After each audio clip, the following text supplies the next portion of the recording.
Okay. We're recording For the first time. It's a big moment. It really is. I'm so giddy. I can't stop smiling. We've been building up to it for a while. Yeah, we've had some technical difficulties. I mean, in the sense scheduling, scheduling, but also getting these chords together. Yeah. Who knew that making a podcast required so much technology? I know. I was like, I thought you just held a microphone. I didn't even think about where it connects or anything. No, me neither. But I'm really happy to be here. Yeah, me too. Should we introduce ourselves? We should. You go first. You're the A and I'm the Z, so. True. So my name's Abigail. What am I doing here? Well, I am currently working as an art advisor for the government. You gotta be in front of your face. Yeah. See, I need to work on. So yeah. You have that practice. Well, actually, I've never done a podcast with mics. Oh. I've always just done them like over Zoom. Oh. So, okay. No, I'm trying to use this as like a. This is gonna be like, yeah. I know. I need one hand that can move. Because I'm also very expressive, and I also want to. Okay. All right. So I'm working as a junior art advisor for the government right now, and I'm really enjoying it. It's going really well. But yeah, my background is I'm Dutch American. I grew up partially in Amsterdam, which is where we're currently. Yes, we are in Amsterdam. Recording. The accents probably throw you off, but yeah, we are in Amsterdam. And after kind of growing up here, I moved to the US, specifically to Indianapolis, just north of, and yeah, I had my teenage years there, classic American high school. You're also Midwestern girly, so From the Midwest, born and raised. We are Midwest girls, so don't forget that. And then I went back to the Netherlands for university and did my bachelor's here and then my master's in cultural policy and art management at Sciences Po in Paris. And I've always been really, I love art. I mean, this is going to be a lot about art. This is mostly an art podcast. It's an art podcast. That's the kicker of it. At the end of the day. But we're also going to, obviously. Culture. I'm a culture vulture. Culture for sure. Yeah. Everything interesting, kind of juicy I want to get into. So I'm really excited. And I lived in Paris for 2 years and then came back to Amsterdam. We met. Should we get into that quickly, or I have to say who I am? Yeah, you say who you are, and then we'll get into that. All right. My name is Liz Hebert, and I live in Amsterdam. I was born and raised in Milwaukee, Wisconsin, and I originally came to Europe to do my bachelor's. I lived in Florence for 3 years to do a bachelor's in painting conservation. And after that, I did my master's degree here in Amsterdam, which was a 4-year program, and I finished that up in the last year or two and started my business. This is not my first podcast. She's a veteran. Yeah. I've done 2 podcasts already, one of which I started, which was the EC podcast, which was for emerging conservation professionals. Check it out on Spotify and Apple Podcasts. And then the other one is one that I'm still doing. I did not start it. It was founded 8 years ago, maybe a decade ago now. Wow. I know, they've been around for a while, but it's called The C Word, and it's the Conservators podcast, and I'm one of the co-hosts on there. I really enjoy the conversations that we have, but they're super specific to the world of conservation. Yeah. And when Abby and I met, I was just like, this is a chance to maybe broaden my horizons a little bit. Yeah. Yeah. And we also we met at the Van Gogh Museum. So I was working as a registrar. And I was interning in the conservation department. Yeah, and we kind of hit it off really well. Immediately. Immediately. I was like, oh, we see each other, you know? We were sitting across each other in the lunchroom, the little canteen. And I was like, English? How exciting. I'm like, oh, I can finally just speak English again. And also, I think we talked about video essays, YouTube long form content, and I was like, wait, oh my god, I think I was watching Rick and Morty at the time. That's what we talked about. I know what video essay I gave. I was like, ooh. And honestly, the rest is history. I mean, we I don't know, we had some really good conversations. We've had some dinner moments. I mean, you have the boat in Amsterdam, so we took that out. We've been out like a bit with each other. We've known each other like a year and a half now. Yeah. But I'm actually excited because I think one of the things about the podcast is going to be a great chance to get to know each other. Yeah, even better. Yeah. Yeah. For sure. Yeah. And also, it's just amazing when you can have like a good rapport with someone, when it just flows easily. And that's what I also really like. I mean, that's also what gave, I guess, it's what birthed the idea of a podcast, because we noticed, every time we see each other, there's something. We talk about interesting stuff. I mean, at least to us. I mean, hopefully to you. Exactly. So that's what I'm really excited about. Me too. I'm really keen. I'm like, let's go. So today we're just sort of shooting the shit. But the idea for the podcast, as we've discussed, is Abby's like a really good researcher. She's I would say fairly more academically inclined than me. Like, I did academics, but not my forte. And I really wanted to like get inside that noggin. I love that. And push myself also to think more, to engage more with like the type of research that's happening right now, articles being written, because I find that I only read when I have to do it for something, rather than just like keeping a consistent practice. And from our conversations, I get the sense that you keep your finger on the pulse. Yeah, and I also have to. I'm doing another master's right now part-time because I just couldn't stay away. Exactly. Like, this is what I mean. Why not do even more academia? And I feel like I'm very interested in theory, cultural theory, artistic theory. I'm very much an abstract thinker. I think what makes this a good combo is that you have more of the technical knowledge, and I also think a lot of these ideas are obviously just fun to talk about, but I think I'm really intrigued in the real world implications of some of the research being done, and whether that's about feminist practice in museums, or if we're thinking about like restitution. I think all of these things obviously in the scholarly world are being talked about and very relevant, but I want to kind of bring it back down to earth with you, and also talk about, of course, involving like the technical side also of art itself, and like your conservation kind of knowledge. And for example, really quickly, when we talk about restitution, like, do some of these museums that we want to repatriate art to have the ability to conserve art in the way that Western museums do?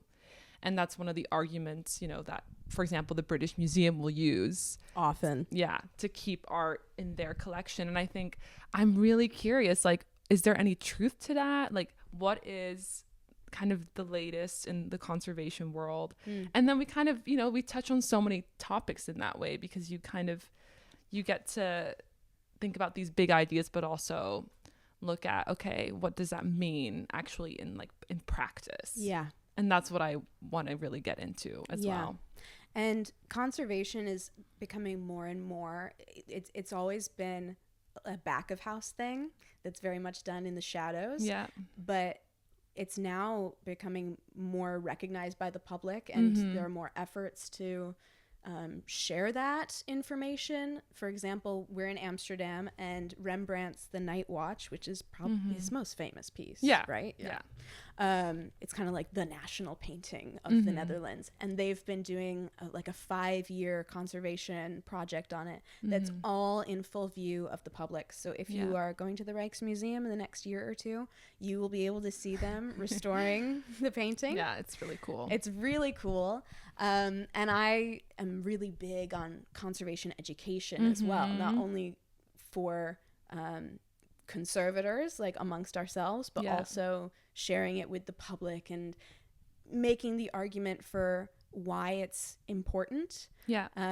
One of the things that we've talked about on the C Word a fair bit, and that I'm really happy you show an interest in conservation, is that it's important for the different departments in a museum or in a cultural heritage institution to at least have like some understanding Yeah. of why we do what we do. Yeah. Because then when you're communicating between departments, it makes it a lot easier to make your case for why this has to happen. Oh, absolutely. And not just like for the artwork, it also is a way to engage all areas of the museum in Absolutely. like a united goal. Yeah. I think it's also, it really kind of underpins what the function of a museum is, which I would love to also get into. We're gonna get in, like, what does a museum actually do? What does it actually, I mean, of course there's the education side, there's also conserving cultural heritage, but I think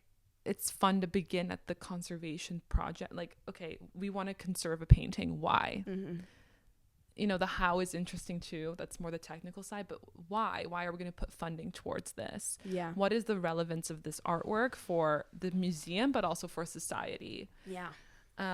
What does it mean to preserve culture? Should we seek to preserve it in its original state, or can we, you know, just kind of bring it back to the state that we found it in? Or, you know, should we allow artworks to age, because that's also part of life, you know, aging and some, you know, the passage of time is obviously inevitable, right? So I think that's super fun. I think that's kind of what you can start, you know, conservation as a practice, and then why do we conserve is such an interesting topic as well.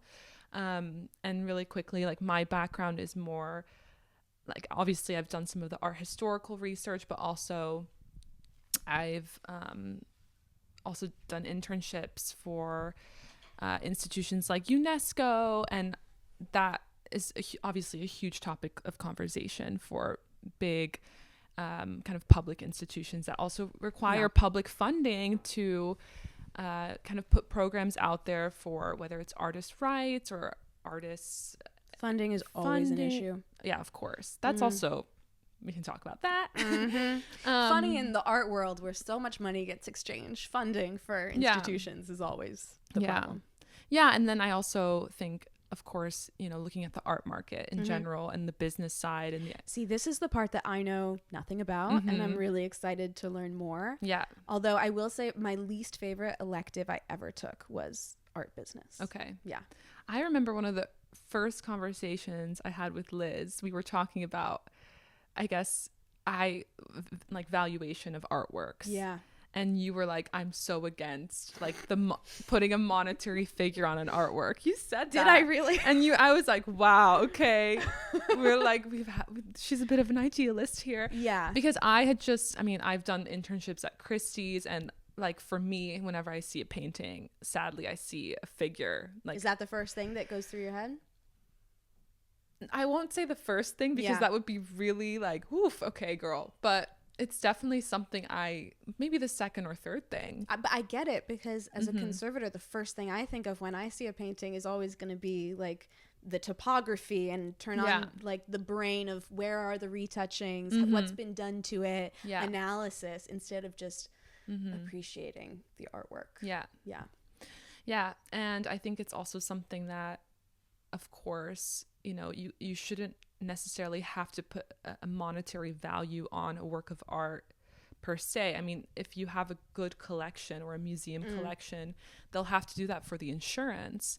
But we shouldn't only value artwork because of its monetary value, because that's not the point of art. When the artist made it, it wasn't necessarily to generate revenue, right? Yeah. And so it's so fascinating that we live in a capitalist society where everything seemingly has a monetary value, but artwork somehow escapes that paradigm when it enters a museum, but it also continues to fall under that paradigm when it is exchanged at auction and galleries. I mean, it's the art market is juicy. I can't wait to get into some of the, you know, scandals and the fun stories, because it's so fascinating. Like, it's so good. And I think, and I'm excited to hear about it from somebody who is enthusiastic, but also who I respect, and I don't need to think about what are your political leanings when we're having the conversation. No, because that is part of it. Part of me is just so sickened by how much money is involved in it. Yeah. But who am I to talk? I mean, I designed my life around trying to be in proximity with these artworks in any way. Not in any way, but in a very physical way. Yeah. And so it's not up in the air. It's all about like what's actually happening with the painting. And for me, I think maybe why I said when we met the thing about art shouldn't have a value. I do not think that anymore. I was going through some shit when we met. I think that's true. Yeah. I mean, monetary value, right? Yes. Like obviously there's intrinsic value to artwork. Yeah. But I will say that I don't consider the monetary value when I'm restoring a painting. And I think that's the ethical way to do it. Yeah. Because each painting should deserve the same amount of attention to detail and care when it's being conserved. At least as a baseline. As a baseline, yeah. But of course, I mean, if you're going to be working on the Night Watch versus something that's a bit more contemporary, the attention to detail might vary. I mean, I'm very curious. It does. Yeah. Well, with the Night Watch specifically, I think that it's not just the value of the painting, it's also a really great research opportunity to investigate Rembrandt's techniques and because the painting is so big and there's such a well-documented conservation history of it as well, it's interesting from multiple different angles in terms of research. Yeah. So I actually did my master's thesis was about the Night Watch. Oh, I didn't know that. No. Learning new things. Yeah. I love that. I forget the title of the paper, but it was super nitty gritty about like the visual interplay between different pigments and aging. I love that. Yeah. That's super cool. I really enjoyed it. And also, I got to go not touch it, but like you got to get up in there. Yeah. And that's also a fun like similarity. We both love the old masters. Yeah. You're more like, I guess, I mean, I my knowledge is real.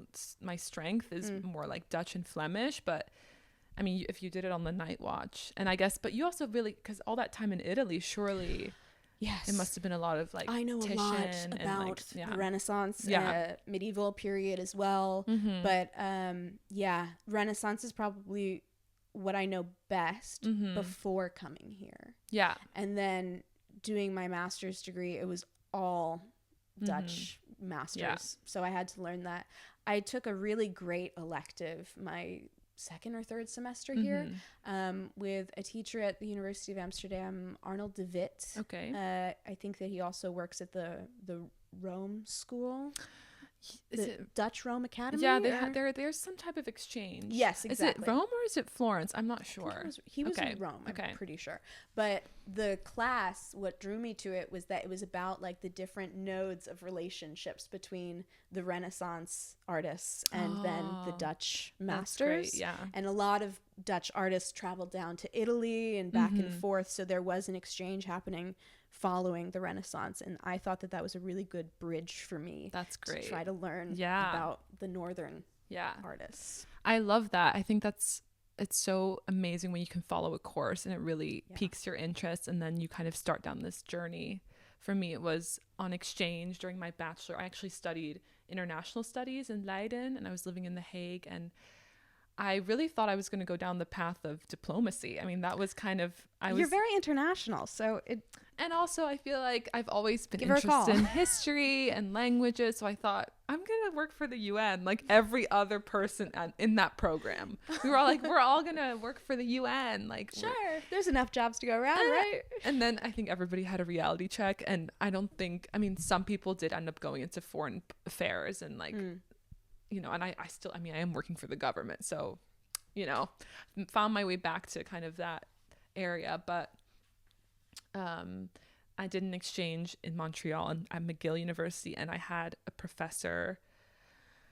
This is why it's called Source Needed as well, because I'm like, I need to put her. It's Dr. Angela Veenhoven. She has a Dutch last name. She's amazing. She's written a lot of articles. Okay. I could totally cite one that would be, you know, maybe in the description if you're interested in specifically like 17th century Dutch I mean, that was the whole course. It was about 17th century Dutch art. Mm-hmm. And I thought, I'm going to try this class because it's probably going to be a bit easier for me because I speak Dutch. I'll be able to remember the names. Yeah. But I'd never taken like a collegiate level art history course. I did AP art history in high school. I always knew I loved art, but I really thought I was going to go be like a State Department girly, That was my path. I was like, foreign affairs, let's go. And I get into this class and I'm like, and after the first lecture, I was like, oh, I'm in the wrong career. I was like, you won. It was one class and I was astounded. I was like, this is fascinating. I didn't know the level of depth and interpretation and also the level of detail that goes into understanding our history, but also just the level of expertise that these artists exhibited at the time, and just also how unique and special I think that specifically like Dutch art is still, like it's very unique in how it was also created. It's kind of the origins of, I guess, the modern art market, which is very much. Yeah, super fascinating. Fun fact, in the 17th century, just out of the Netherlands, over 5 million paintings were produced, which is insane for a country that's the size of the state of Maine. Like, that's insane. Yeah.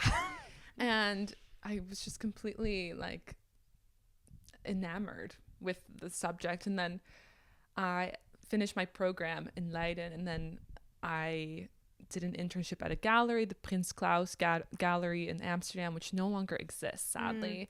But they still have the fund, and they fund like young emerging artists from like the global south. Super cool. They also do like a photography seed fund. They do really cool like. And then I applied for Christie's in New York, Old Masters department. And once I got in there, I was like, this is everything. Because the best part about working for an auction house, which is something I would love to have get into it. An auction house person on the podcast. Okay, great. That's super fun. Is that you could go on location to an auction house. Well, there's Christie's Amsterdam. Yeah. And we could go to I do know auction. Sophie Blamers. Maybe we could reach out and see, like, should we do a session? Be super fun. I think so. And the best part about, I guess, the commercial side of art, if you are working in a gallery or an auction house, is that you get to see the painting and you're face to face with it. I'm sure that's also something that's amazing about conservation work. You also get to be in close proximity to the work. And, you would see this piece and then it would sell. It would go back into private collection. And so you really get to spend like a few months with a work of art. You get to do the research, provenance research, because you have to write your catalog entry for the sale catalog. Yeah. And so you just learn about a particular piece before it goes back into private hands. And it's just super cool. And like, now I'm working more with contemporary artists, but it's always going to be my soft spot. Like, it's So especially with what you do and working more on like the market side of things, like you're getting to see paintings that aren't in museums. They're not accessible. Yeah. Anyway, I'm currently trying to move my business more towards that as well, like private collectors.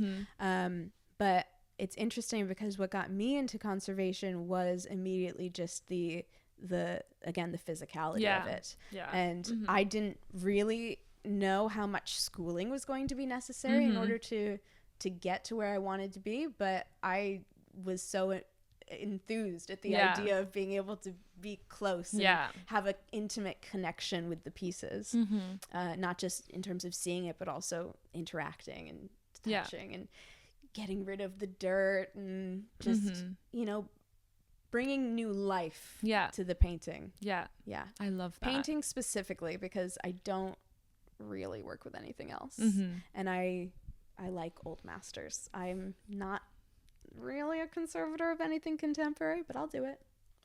You've got the skills. If it needs to be done, exactly, you can call her up. That's another thing about conservation that as I learned about it really drew me in, is it's a lot of like logical reasoning Yeah. and just problem solving, which is my skill set, I would say, when it comes to conservation. Like, I am not somebody who's going to have every single recipe memorized. I'm going to have to do a refresher. Yeah. That's most people, by the way. That's not abnormal. But problem solving on a project, and also being able to have a different approach to every painting, so it stays fresh and I stay engaged with it. Yeah. That's really fun.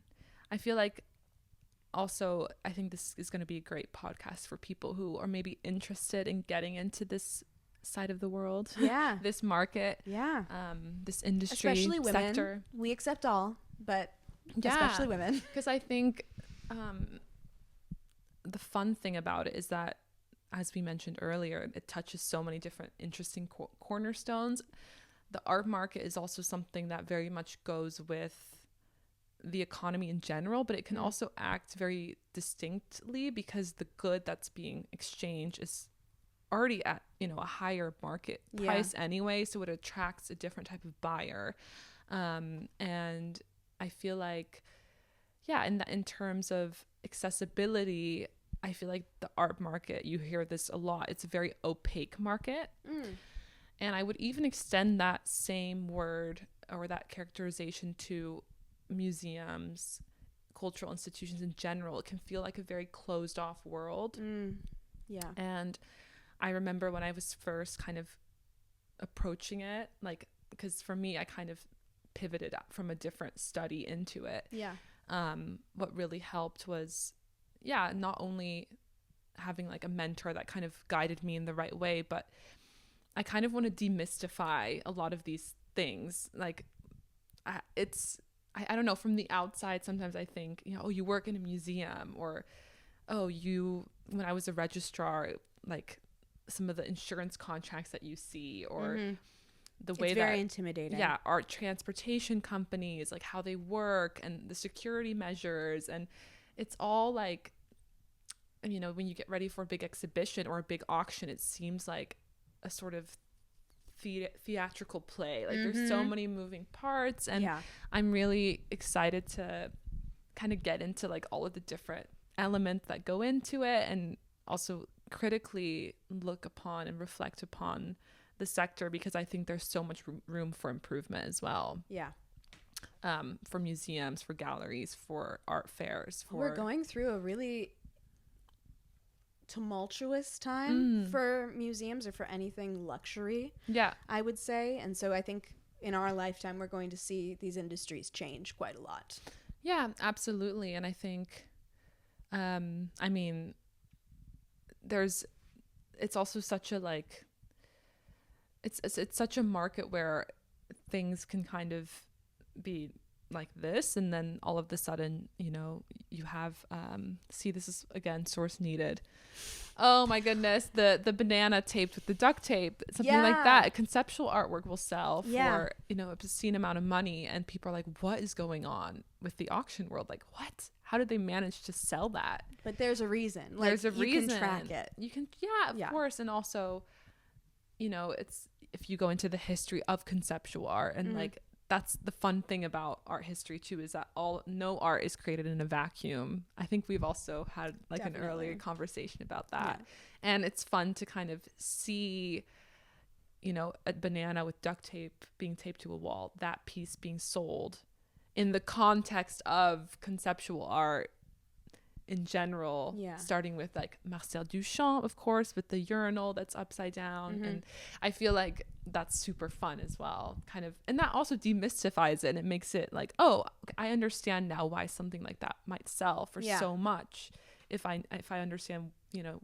But it's all about the context as well. The context, and where, which I think is what makes it unapproachable for a lot of people, art in general, is that it does feel like you need to know the history, the background. How does this artist connect to that artist in order to get to a place where you're able to fully appreciate an artwork? I don't necessarily subscribe to that mentality, but I see why that would be like very much a mountain to climb for a lot of people. And I also, now that you've mentioned that, because I'm someone who kind of, out of my personal interest, I wanted to understand that whole tradition and like the canon, that's what they call it, you know, the canon of art history. Like, where does this artist fall within the lineage of all artists that came before them? But I also think, indeed, there's so much value to just going into a museum blindly with no prior knowledge and just reacting kind of viscerally or emotionally to what you're seeing. And actually, there are some artists like Mark Rothko who completely deny any form of interpretation. They're like, I don't want you to place me in the context of abstract art or abstract. I just want to sit with it. Just sit literally. with it. And that's also kind of, super fun and interesting. So, yeah, I mean, there's so a much lot to get to. There's y'all. a lot to get into. We have to tell you the name of our podcast. It's Source Needed. Don't know if you noticed. Lovely signs. But the idea with that is, again, coming from like writing an academic paper. If you've ever written one, I'm sure that you've been like mid-sentence, you're on a roll, and you realize I really need a source right here. And so you just put in all caps like source needed or write it in here, bitch. And that's exactly what this podcast is. We want to make it extremely approachable, and we will sometimes say things and not reference where we know that information from. That's like my entire... that's... like 99% of my just trust us. Yeah, just trust me. It was revealed to me in a dream. That's such a good... I feel like back in the day, before they were strict about citations, there are some old papers. Creative. Yeah, and they like the footnote says like, this was revealed to me in a dream, or I just know this. Is that in a philosophy paper though? There are some examples of that in like philosophy. It's just like, just trust me. It's good. And people are like, okay. Don't worry about it. But we're also not shy of like non-standard sources. For example, I'll probably reference a few TikToks, some movies, poems. Of course. Yeah. This is like a cultural podcast. Like we're going to go into like, I mean, I love like fiction and like citing artistic, you know, different forms of expression. Yeah. But indeed, like, it's really, I love our podcast name because I think it's like, sometimes you have an idea and you're like, I know this is true. I know I read this somewhere. I just don't remember where. I just give me a minute. I need to like somewhere. I'll get back to it. And it's not the best form of like, when we think about methodology in research, you probably shouldn't work that way. I mean, we've all done it where you write an essay and then you just cherry pick the sources that will support your claim. We've all been there. Don't deny it. Like, I hate when you're writing a paper and like 3 days before it's due, you find a source that completely negates all of your arguments and you're like, this doesn't exist. You're like, let me just pretend that I didn't see that and just continue on my path. And then, you know, you have like, what I usually do is towards the conclusion, I'm like, one could consider this other thing as well. Yeah. But just maybe further research is needed. Yeah. Not by me. Not by me though. So I don't know if the cherry picking method is like the best. I mean, it's not. Don't do that. No. Try to get like a wide understanding of your subject. We're not condoning it, but whatever. That's what this podcast is about. That's exactly what this podcast is. So every week, we are going to each bring an article to the table or some kind of source. We'll have a larger theme for the episode, and then the conversation that we have will definitely go on some tangents, but the core idea is that we're going to try to find a way to connect the two pieces that we've brought to the conversation, or just use those as like the jumping off point, essentially.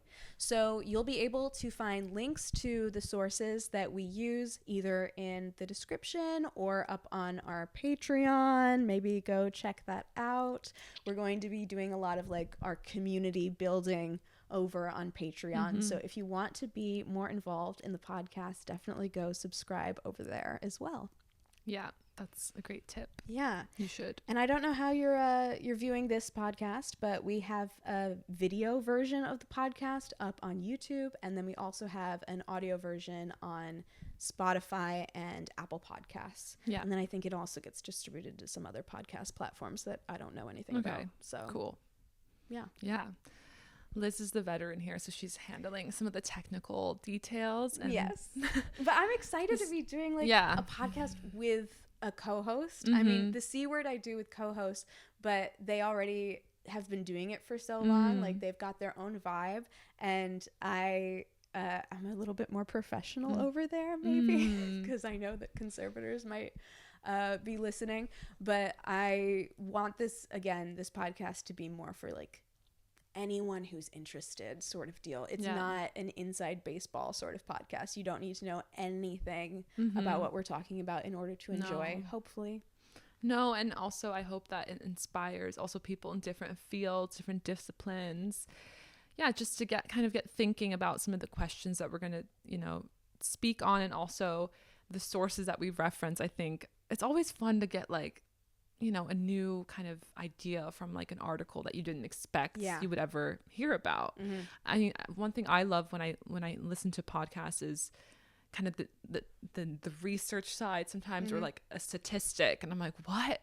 And that kind of gets your brain going. And so I hope that this podcast can also inspire that, also conversations in your own life. Yes. And please maybe tell us if it does. Yeah, that on Instagram. I'm the one who's going to be in charge of marketing. If you can't tell. I'm like, ooh. But yeah, I think that's really, I hope, for me, I just want to keep it also informal, but like informal, but also, I guess, with the source, it becomes more concrete. Yeah. With whatever we're discussing that week, it has some type of structure, and I think that will be really fun. And I just want people to, I mean, if you're curious like I am, and you're also a very curious person, I think this will be a good one for you, because we're going to kind of investigate a lot of different topics all around, within the realm of art and culture. So we're really excited. We hope that you like this episode. I know. I feel like this was a good introduction. Yeah, we really covered a lot as well. Yeah, I'm curious. I think that if you've watched this, you've probably got the vibe already, which is what we wanted to do. But if you want to follow the journey, please be sure to subscribe on every platform that I've already listed. The links are going to be in the doobly-doo down below, both on podcast platforms and YouTube. I think I've done my due diligence on promoting us. Yeah, you're doing great. You're doing great, sweetie. Thanks. Any closing thoughts before we wrap it up? I feel like we're coming to a natural. Any footnotes? I love that. Yeah. Okay, that's gonna be. Yeah, we're gonna say that again. I think I'm good. I'm good too. I'm excited. Yeah, that's the biggest thing. Yay! Bye, everybody. Bye.